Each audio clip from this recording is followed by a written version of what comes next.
Good afternoon, brother, sister, Dhamma. See you people again. Uh, Today lecture will not be that long because we don't have any tutorial. So I estimate it's about 2 hours. So as usual, we will go to the lecture. Then after the lecture, we will do the tutorial for your homework in the next following session. Okay. So we look through what we're going to cover all the topics in the diploma level.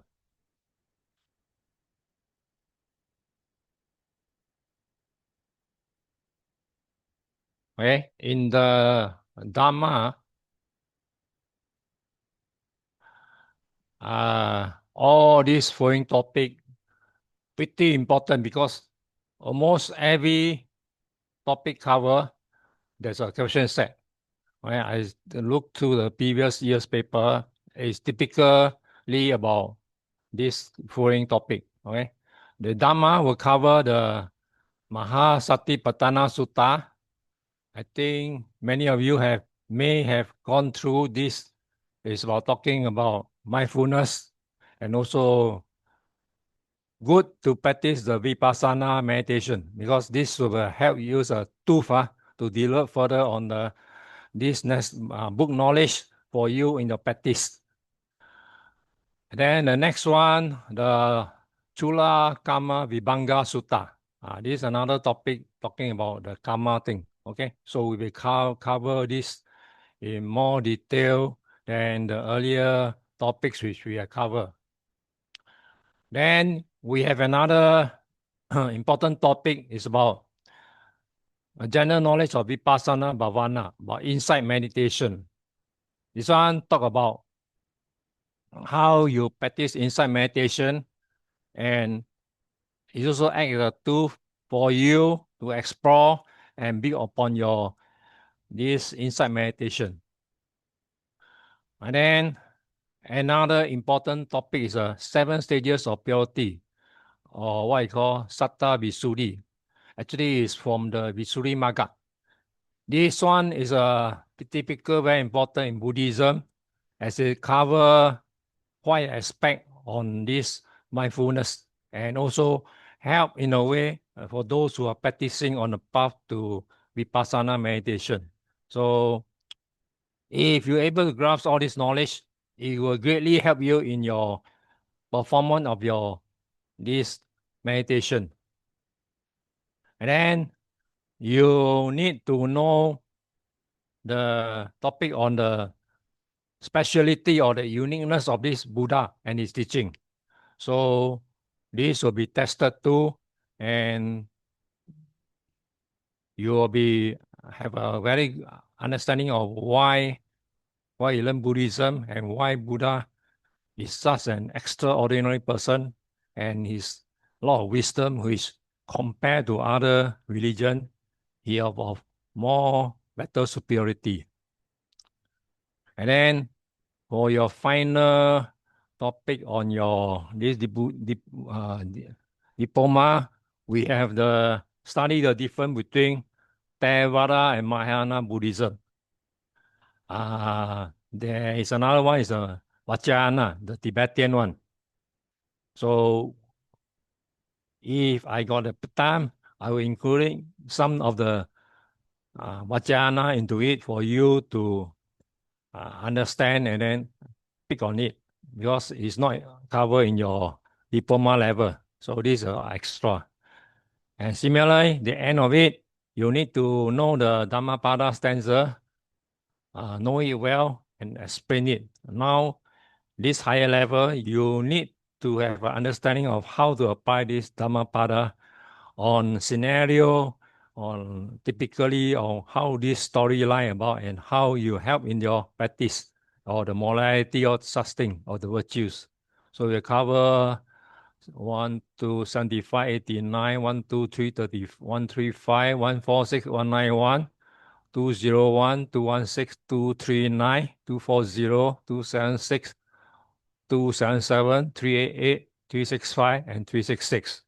Okay. Similarly, besides able to translate, you must able to understand fully well what's the meaning of it. Okay, so this is the diploma side. Almost every topic will be covered. Okay, so if you miss Dhammapada, you want to skip this. So your choice of question will be very limited to all this. Okay, so it's up to you. Okay, but I will ask you all to prepare in case any of question gets stuck, you still can fall back on Dhammapada. All right, then next one, Abhidhamma. Beside all the what we study in the last 4 years, but basically they test more on the senior level.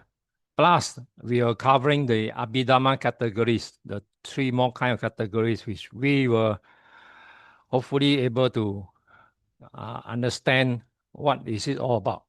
And then beside this one also we have covered earlier before, the law of dependent arising. This particular topic has been very important, especially for the Buddhist doctrine. And here we have more leverage and also more of this kind of understanding in depth about this. Why this law of dependent arising. Then, beside the Paticca Samuppada, we have also the law of causal relation, Patana. This is a very interesting topic. It's quite related to this Paticca Samuppada, and it covers the 24 conditions. You will know it well. Okay, so this one will be a new topic for you. If you have ever learned before and know much better, please share with us. And then you will touch on this Udesa and 3 Rasika. Okay, so basically we will try to follow closely to the YMBA textbook 1 to 5. And because in other resources, there are many, many more, which is, I think I try to make it as close as possible to the YMBA syllabus. Okay.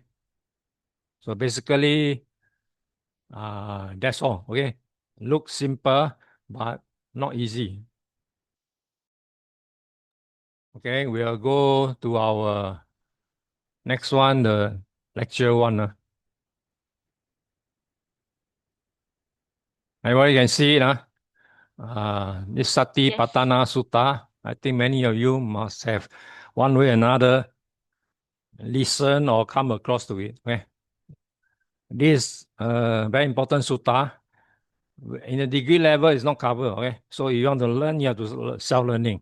So you are fortunate that YMBA give you a detailed study on this Satipaṭṭhāna Sutta. I will introduce you the rundown of how this Mahā Satipaṭṭhāna Sutta is about. Okay.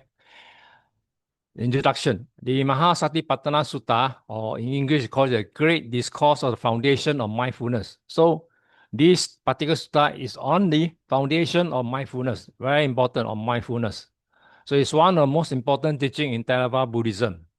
So you can find in 2 versions. Okay, in the Digha Nikaya DN22, this is a longer version. You can find it down. You can find it down here. Another one is the Majjhima Nikaya 10, a slightly shorter version in the middle length discourse.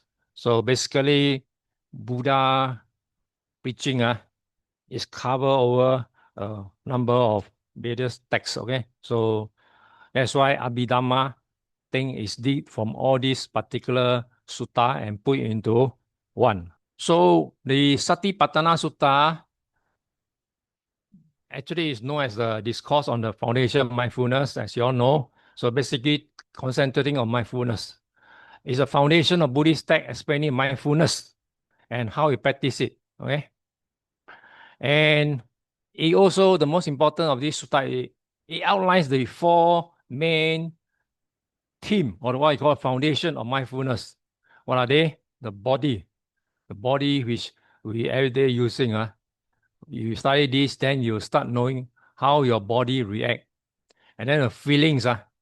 feelings, or after your body contact, your this feeling arises. And then you talk about your mind. Okay? After feeling mind, same thing as the fire gates. The mind will start to making all the determination investigation. And then the mental phenomena. So these four things serve as a framework for cultivating present moment on your awareness and insight. So this is towards insight meditation. So insight meditation, we are talking about awareness. Very important about awareness. And then how you look into this awareness and how it can help you. Because this is a higher state of meditation, which is very important compared to your earlier, the samadhi one, concentrating on the object. So this is a rundown. The sutta outlined the four foundations of mindfulness for developing an insight and finally to attain your liberation of what I call Nibbana. So first one, mindfulness of body, or what I call Kaya Nupassana. Basically, cover your breathing, Anapanasati.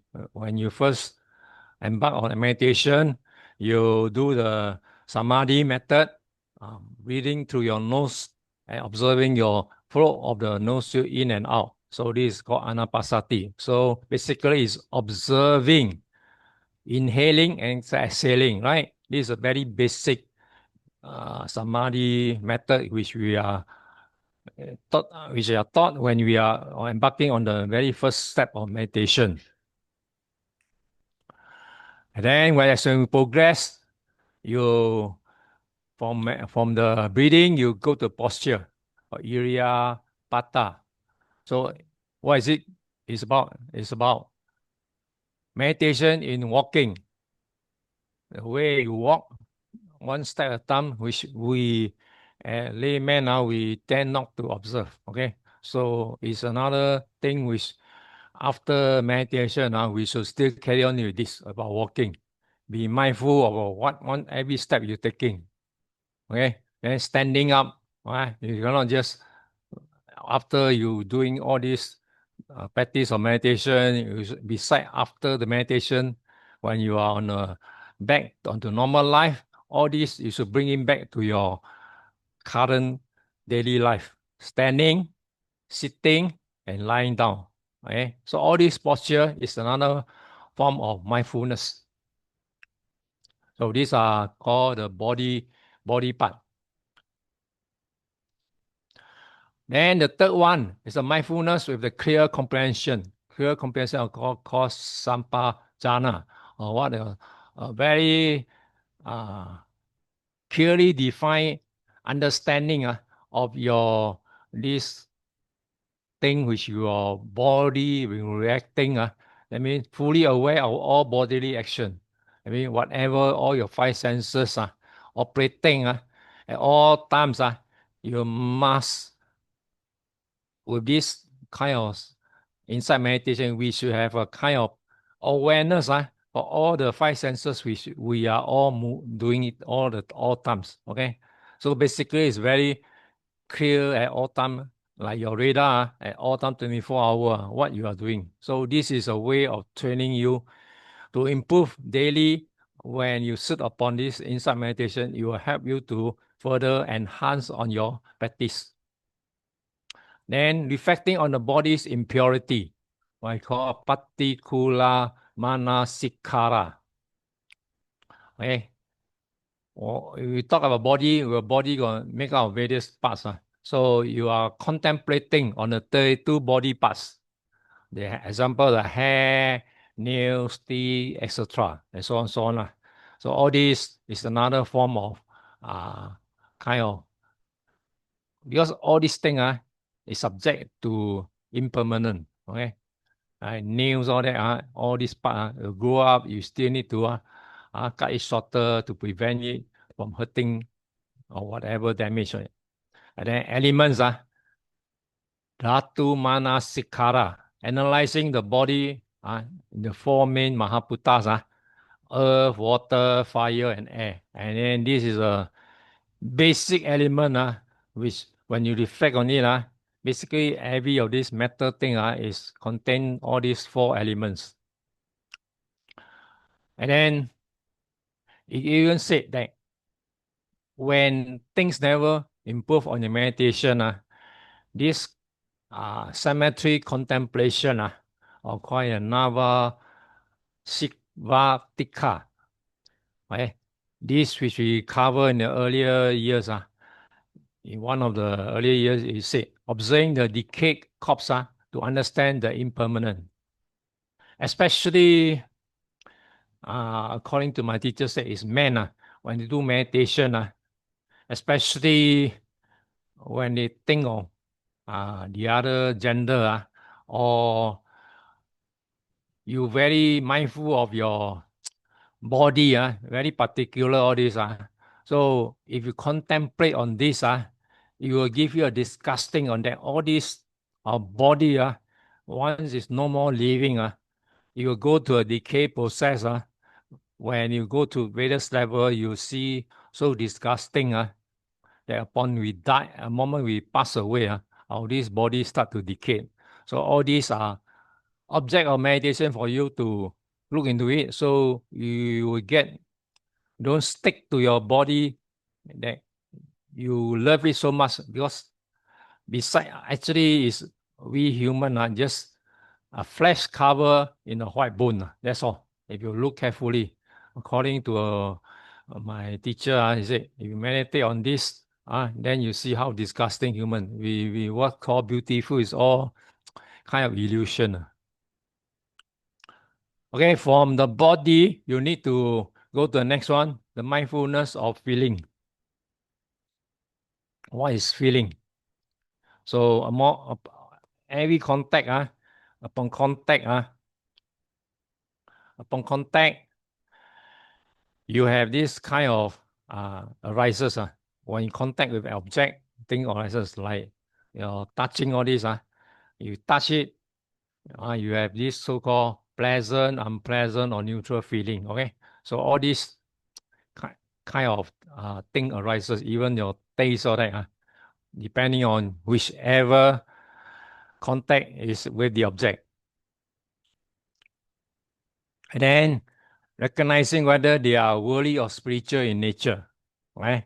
So when you reflect on this kind of contact with it, whether is it beneficial to you or just a kind of every daily kind of mundane things, okay? So these are things you reflect on it, and either it help you or make you worse, okay? Okay. Third one is the mindfulness of the mind. Chittana Pusana. This is observing the state of mind. Okay. So we human have all these things which always disturb our mind. Okay. First one, lustful or free from lust. Especially men. I don't know about women, but men tend to have this lustful. Or then when this lust arise, when you look upon another opposite sex, then you lust arise. This is another thing which is a hindrance to your mind. So it's up to your practice. So when you come to a state that any object you observe, then you can able achieve the state of free from this lust. That will be a very good achievement for yourself. And then hateful or free from hate. Like certain unpleasant people, when you ever meet them or deal with them, you have this hateful mindset come upon you. So if you're able to succumb this hateful in thought, you must have this no kind of love for it, or what you call compassion for it. Then you are free from hatred. Okay, so this is another which our mind is a pendulum. moving left to right, good and bad, good and bad. And then similar for diluted or undiluted. Example, wrong view. This kind of thing also part of it. Contracted or distracted. Okay? How you always tend to be losing your mindfulness. Okay? And then develop or undeveloped. And come to a state, you have a kind of developed mind, then you're not so easily contact by all these bad things. So undeveloped mind will have easily contaminated by all these things. Right? So this is a mindfulness of the mind, which when you're doing the Satipaṭṭhāna, when you practice this insight, all these things you must take care of it. So it's not so easy. But if you're able to achieve all this, you are solely on a path for spiritual development. Then we talk about from the mind, we have to think about this mindfulness of mental objects, or what I call Dhamma Nupassana. This cover the earlier which we have learned in the earlier years, the 5 hindrances, the Nivarana, that include sensual desire, ill will, sloth, restlessness, and doubt. Right? All these kind of bad things which tend to make us in the negative side. Then we need to know about our 5 aggregates, the khandha, because we have this so-called body or the material, and then it arises all this feeling, the form, the feeling, the perception, formation, consciousness. So all these also are not hindrance to us. And the 6 sense-based ayatana, the eye, the form, ear, and sound, and so on, etc., and their factors. So all these six sense, including the 5 senses plus the mind. Okay. And then there's another we can study later on. I think we covered before, right? The 7 factors of enlightenment, Bojjhanga. Okay. I think you all also know something in this Bojjhanga Sutta. It covers mindfulness, investigation, energy, joy, tranquility, concentration, and equanimity. Okay, so this one I think we studied in the earlier years. So this is also another thing on this mindfulness or mental object. And then the 4 noble truths, which you all by now should be very well versed. Ariya Satya, the suffering, cause of suffering, cessation, and the path out of suffering. Okay. So this is basically the 4 of them. So when you cover all these 4, you need to know the purpose and benefit. So Buddha stated that practicing these 4 foundation lead you first thing, it will slowly purification of your mind. Your mind become getting better and better each day. Then next thing is your overcoming of sorrow and lamentation. So when you have hit by all kind of mental or physical suffering, you will not be succumb to all these things that arise on you. You were able to look upon it as a reality of life. We need to go through all these stages. So it's no more life and death for you. So it's part and parcel of life. And then third thing you arise is a destruction of mental suffering. Very important. So when you know about all these kind of things that can hinder to you, that's why Buddhism is about what I call it's a science of the mind. Okay, according to one of the philosopher, it's a science of mind. So when you're able to handle your mind, then you are slowly able to destruction of mental suffering. But mental suffering bring not only to your physical suffering, but it's a torture for you whenever all these things arises, right? So that's why, especially those with mental health problem, if you study the subject of this Buddhist psychology, it's all about mind that cause suffering. All this mental thing, which you able to suppress, keep arising, then you are attached to all this kind of event or the mental object of this pain, then you cannot overcome it, you have mental breakdown. So that's why in Buddhism, it's a very good tool, especially doing for those people treating this mental psychology. Right? And then when you're able to practice this four foundation, you are slowly going towards the noble path, the Arya Magga. Then the fifth object is to realize Nibbana. Buddha said, even in this life, if you are the kind that able to realize Nibbana, you meet him, meet the next Buddha again. Right?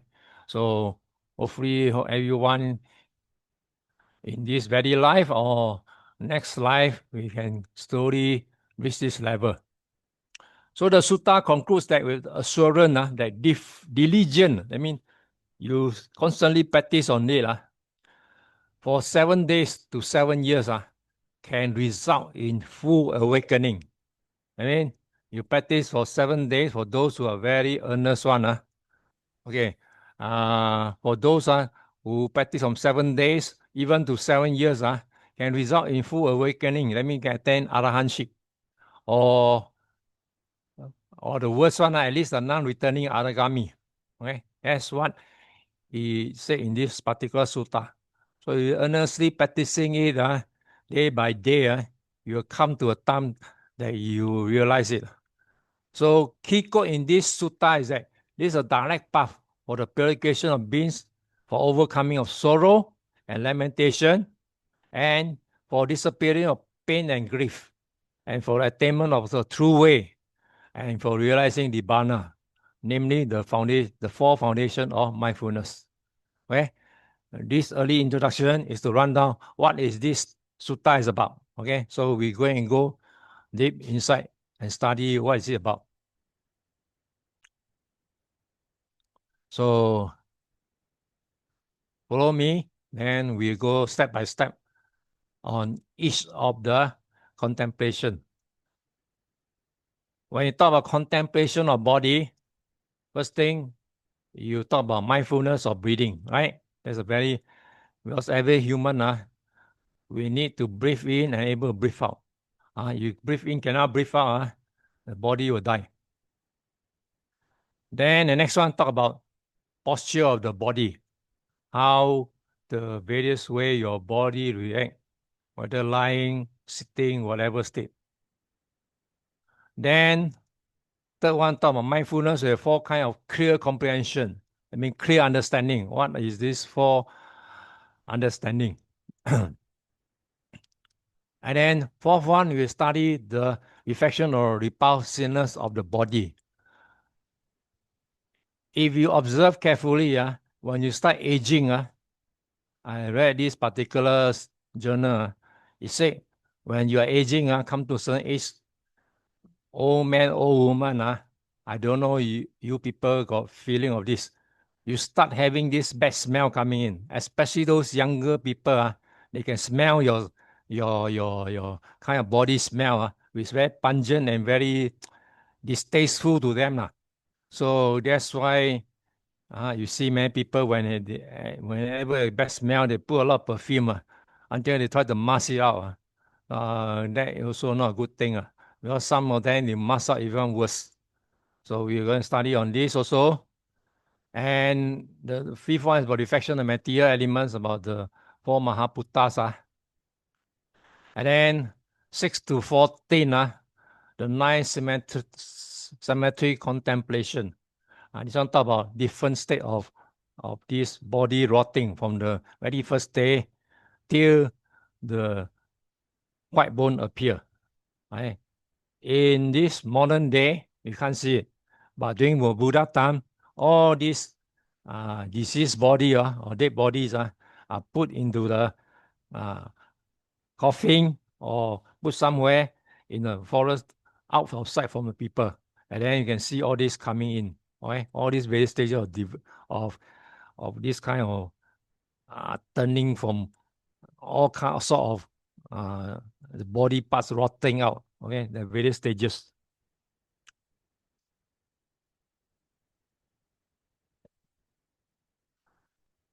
So Buddha recommended prescription for the mindfulness of breathing as a convenient starting point.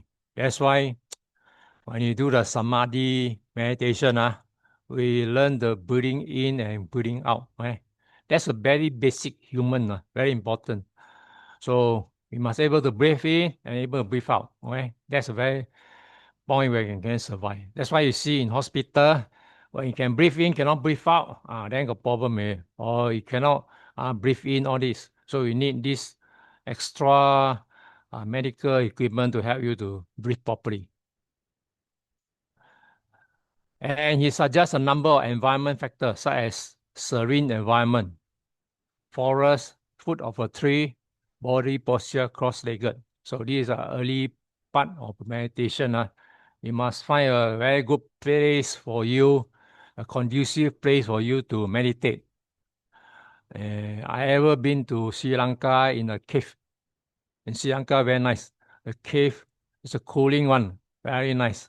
So meditation at that particular location, you can get your samadhi or your one-pointedness very fast. So I don't know, you people think more than me, so it's more kind of experience. So environment plays a part in the kind of meditation you can achieve. And we starting, you can do cross-legged by start aging like me. Then after your kneecap replacement, cross-legged is a hindrance to me now. When I do it, very next moment I cannot stand up. Somebody have to help me out to pull me out from the sitting position. That's a bad thing. So when you are healthy, please go and practice properly. And then as much as try to maximize it. Because we don't know when our body going to break down. Right? Like my leg broken down now with this mechanical kneecap is a hindrance to me. So now I have to sit on the chair, which is still not so good as sitting on the floor. People still able to attain very well. And then we talk about mindfulness of breathing is a meditation, but not a breathing exercise. This is what is the difference between our Buddhist samadhi meditation. In the yoga, it's treated as a form of breathing exercise. Breathing in and out is a form of exercise. For those who practice yoga, you should know better than me. It's a form of yoga exercises. Although they say it's a meditation, but it should not consider as a meditation. It's more a form of exercise. And then breath should be normal and natural flow without interference. Okay, that's why when you do meditation, your guru will say, be natural, take your normal breathing in and breathing out, and observe on it. And then some people practice so hard become a strain or rigidity, which they find is a interference on the meditation. So here he describe how meditation works with your breathing.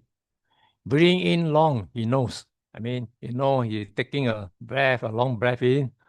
So you observe, I'm breathing in long.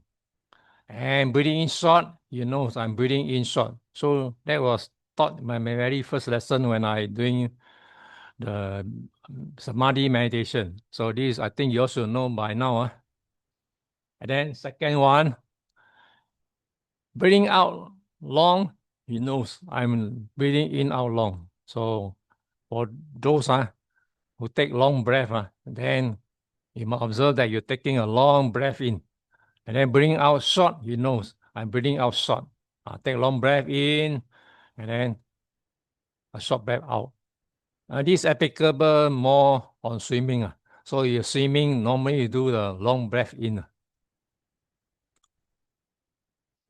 So he trained himself, breathing in, experience the whole body.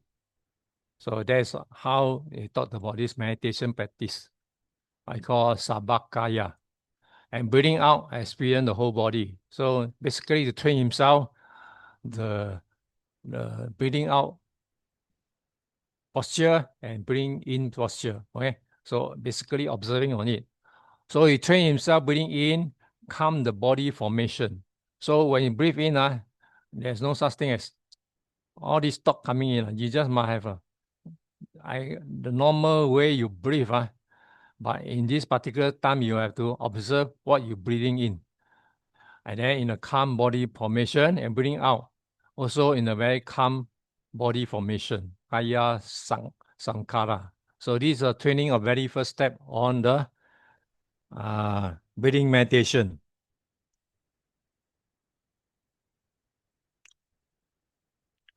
Then meditator should contemplate a body posture with a bite, whether walking, standing, sitting, or reclining. So when you progress, you just can't keep on sitting down there observing your breath for long. Okay, depend on your body tendency whether you can last long or not. If not, you have to change to posture like walking or standing or reclining. But reclining seldom. Normally it's walking and standing. So come to a time when your body need to react, so you change to different posture. So this one also need observation. And then monks, even in eating, even you go for meditation, eating is a sort of meditation too. You must eat mindfully too.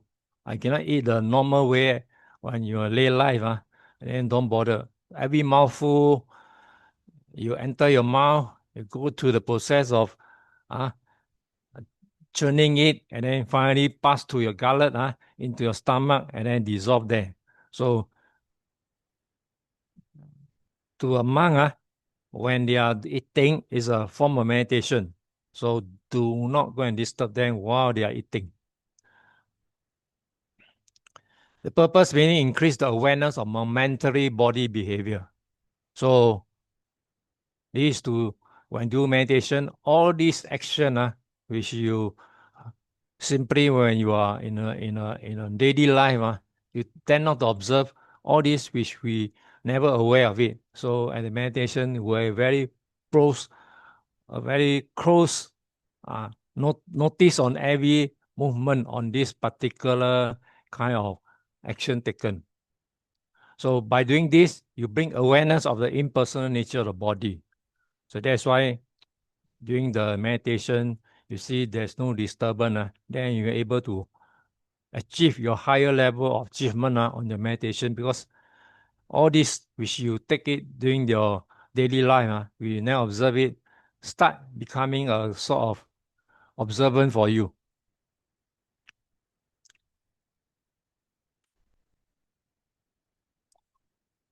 Then we talk about the 4 kinds of clear comprehension. I mean, we are talking about understanding, a clear understanding of what is it about. Clear comprehension means knowledge according to every way intensively. I mean, now you must know clearly, or you fully aware of what every moment to moment the action been done.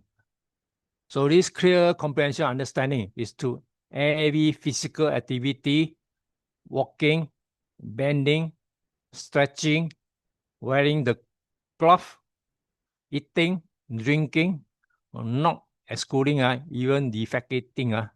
That means you are clearing out your bowels. This one all mindfully. You cannot just blow out the sound. So even monk, they have this kind of Vinaya rules. You defecating, you must slowly, cannot like those in see public toilet, they they come out like the aeroplane dumping the bomb, and then urinating. Also mindfully doing slowly and all these things. So all these are we daily life doing, which we are not observing it. So these are called the four kind of clear comprehension. First one is the prior investigating or contemplated activities. I mean, you every time clearly look on it, and then check on it, on this action you are doing. Okay? So this is called contemplation activities.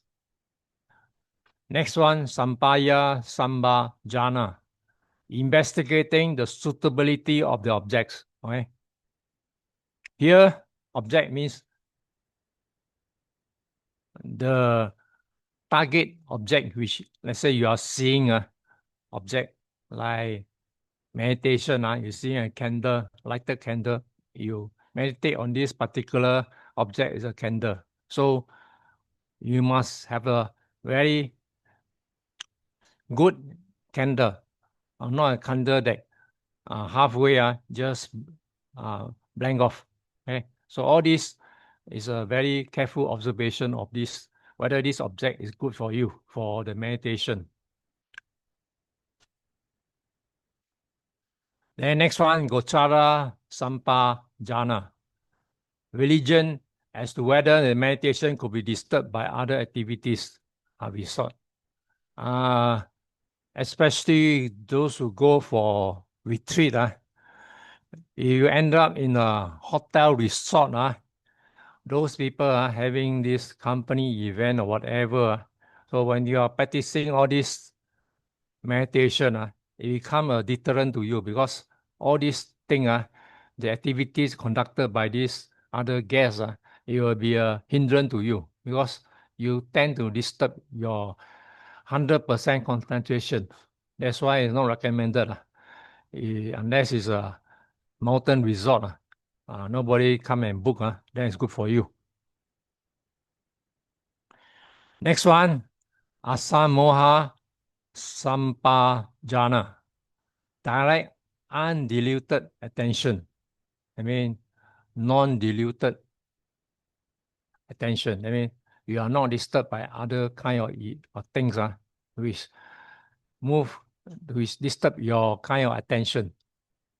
So clear comprehension, unlike other activities, exercise a direct influence upon the various body activities. So that's why when you do this kind of meditation, you must have a very clear mind of what you are doing. Okay, so you need to understand all this, the understanding of all this rundown of various kind of clear comprehension, and earlier one, the body posture. So it's an everyday question which is set for diploma. So you need to really specify very clearly on what's going on. Right? So you need to clearly explain on it. Then next one is the contemplation of the repulsiveness of the body. So here we earlier talked about its body. So meditator is instructed to contemplate on the various part of the body in their true perspective, with repulsiveness as the aspect of impermanence and decay. I mean, your body parts, whether you are young or old, there is something like this cell that die off, and then slowly you turn into something bad. Okay, so this is part and parcel of our body. Never everything will be fresh forever. So here it talk about enumeration. I mean, they taking care of this various part of the body, like your hair. If you want a hair grow from short to long hair, so come to a certain state, your hair is long, it's also a disturbance to you, especially you practice meditation. It will become a sort of what hindrance to you. So you need to have a proper haircut in order for you not to be disturbed. And also nails, okay? Our fingernails are also a hindrance to us. You need to have protection and also have to make sure your nails are proper taken care. No, all these germs all that can play a part to disturb you having a very nasty nail, especially when your nail are affected by infection. And similar for your teeth, skin, flesh, fibrous thread. These are things like your rotting part of your flesh, like your especially your hand, your those hard stuff, after a certain time it become very fibrous, like thread like that. So you need to remove it. Also, all these things is a hindrance to your life as it progress each day, and so on, so on. Many, many. So it's meant to dissolve the notion of oneness of the body. So when you reflect on this various part of your body, you will find that it's a curse to you, no? According to the monk, it's a curse. Okay? You're having this body, you have all these problems. That's why you are born in the formless realm. You don't have this body to take care. So you have a body here, you have to become a hindrance to you and you also have to take good care of it. Okay? Your body is a part and parcel of you staying in this particular physical house. That's why beside all this, even the food, even your food, the food you're taking, and then also your what I call the you need exercises for you to improve on your body. Because if you don't move your body, the muscle start having problem. So all these play a part in the what? Your way that your body react. So many, many problem, especially having body. And then when you understand this, you remove the delusion of body beauty, revealing the impurity so as to induce inalienation from attachment without a violent revolution. This one particularly related to the female gender. You see all these women, don't offend anyone, I mean, I suppose young lady, when they are young, they like to make themselves beautiful, make themselves look better. So that's why they make a lot of money for women. They sell them all kind of cosmetic, all kind of health product, all kind of things that can improve the body. So that's why they say the woman money easy to make compared to a man, because a man got less one. Unless you are a kind of actor, then you need all these things. But a normal man, very few essential. So that's why you see this is another form of uh, kind of industry. You can make a lot of money for taking care of your body parts.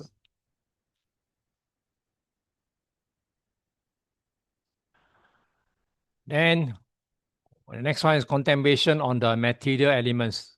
Here you're talking about the four elements. Right? So what is it about? The matter is enjoined to contemplate the four basic elements that constitute the body. The earth element, the matter, the solidity of your body, hardness, all that. The water element, cohesion, apo. That's why our body need water. If no water, we not able to survive. And the fire element, the heat, tejo. Every moment we are living, there's a heat inside, the heater down there is operating at all times. So when your this heat start to slow down, that means a sign of death coming upon you, because you need to this heat to survive sustain your body. Okay. At the air element motion, you need especially when you defecating, you need the air element to send your this waste into your bowels. So without the air element, you get stuck, then you got health problem. So these are all problems of the four Mahāsatipatthāna, which tend to work on our body, and you have to contemplate on these four basic elements. The purpose is to dissect the body into elements which are common to inanimate matter as well, in order to concentrate the impersonal and non-sensory nature of body and to intensify the awareness of egolessness. So when you look and reflect further on it, especially all the parts of the body, you find that this thing actually is nothing, it's part or parcel of your body. And you do not have to treat it as the whole body as I, because it's part and parcel of your rupa. Your rupa beyond changing. So you have to accept this and then make sure your this rupa able to sustain life daily. Okay? So this is calling awareness of your body working parts.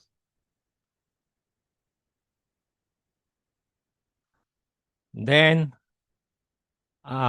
you put a stop, can another 10 minutes and come back.